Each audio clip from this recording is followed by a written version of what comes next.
Bismillahirrahmanirrahim. Assalamualaikum warahmatullahi wabarakatuh. Kali ini kita akan melanjutkan belajar mengenai menghitung volume benda putar. Setelah sebelumnya kita belajar menghitung volume benda putar menggunakan metode cakram dan metode cincin, keduanya tentu sudah Anda pahami. Maka kali ini Ibu akan mengajak belajar mengenai menghitung volume menggunakan metode kulit tabung. Kita lihat, jika diberikan daerah tertutup D dengan batas X-nya dari X sama dengan A sampai X sama dengan B, kemudian Y-nya yaitu Y sama dengan 0 dan Y sama dengan Fx, maka daerah tertutup D-nya yang ini. Jika daerah ini diputar terhadap sumbu Y, maka hasilnya seperti pada gambar yang di kanan ini.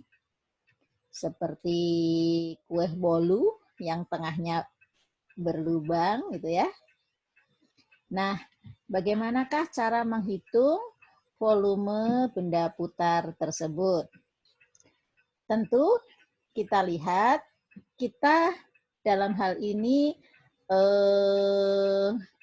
tidak bisa menggunakan metode cincin. Kenapa? Karena batas bawahnya mungkin kalau menggunakan metode cincin, batas bawahnya sumbu X, tapi batas atasnya dia berupa sebuah fungsi. Jadi lebih tepat atau untuk kasus seperti ini, gunakanlah metode kulit tabung. Oke, kita lihat. Ilustrasi metode kulit tabung, ini tadi yang Ibu bilang seperti bolu begitu yang berlubang tengahnya, kuah cake gitu ya, yang berlubang tengahnya. Maka maka dari tengah sini sampai pinggir adalah kita sebut R, jari-jari tabung. Sehingga ketebalan ini kita sebut delta R. Delta R itu berarti jari-jari tabung yang luar selisihnya dengan jari-jari tabung yang ada di dalam. Jika ini dibuka begini, kita akan dapatkan sebuah lempengan. Lempengan ini tentu kita tahu tingginya H, karena tabung ini tingginya H. Kemudian panjangnya ini seperti keliling tabung, 2 PR. Dan ketebalan ini tadi kita sudah tahu delta R, sehingga volumenya adalah 2 PR kali tingginya H kali tebalnya delta R. Jelas ya? Kemudian untuk menghitung volume benda putar, gunakan pendekatan hampiri, jumlahkan, untuk menghitung volume benda putar, gunakan pendekatan iris, hampiri, jumlahkan, dan ambil limitnya. Jika irisan berbentuk persegi panjang dengan tinggi Fx, ini tadi, kita gambar yang tadi ini ya. Jika irisan berbentuk persegi panjang, dengan tingginya Fx, ini dari sini kita sebut tingginya Fx karena berputarnya ke sini. Karena berputarnya ke sini, maka ini adalah tinggi Fx. Alasnya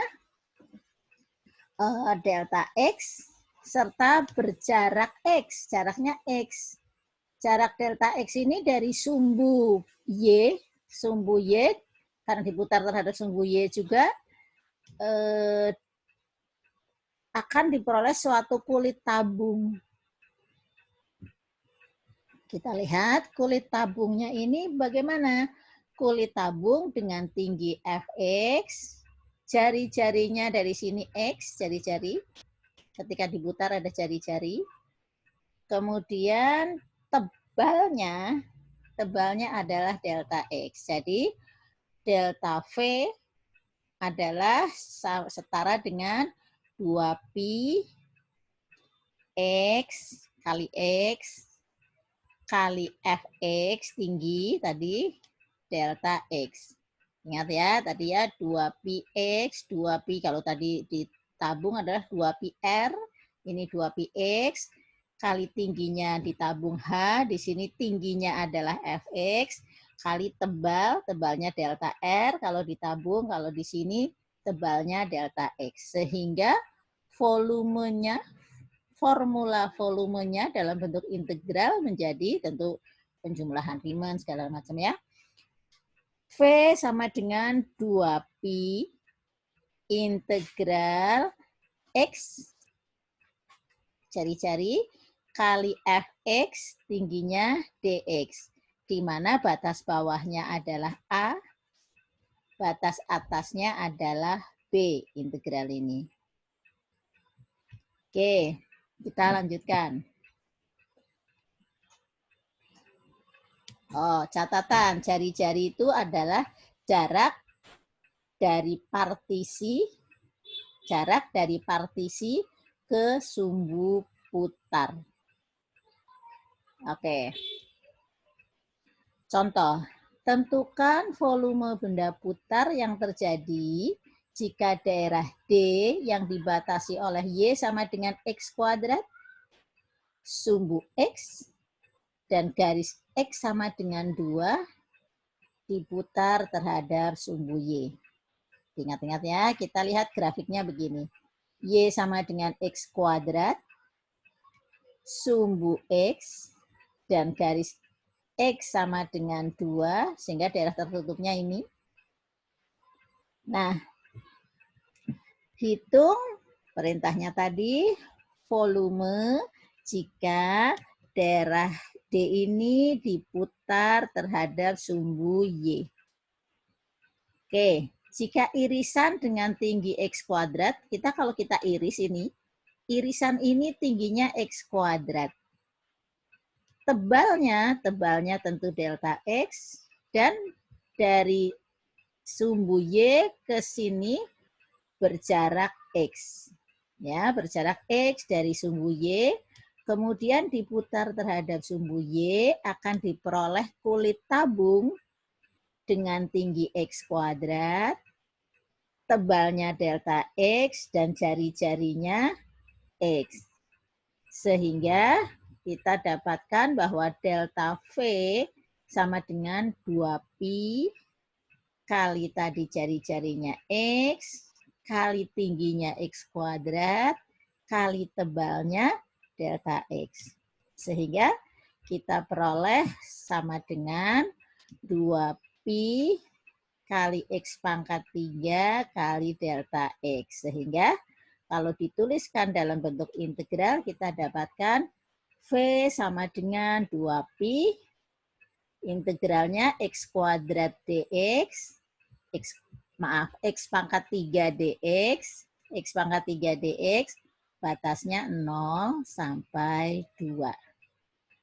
Dengan perhitungan integral biasa, kita dapatkan 8pi satuan volume.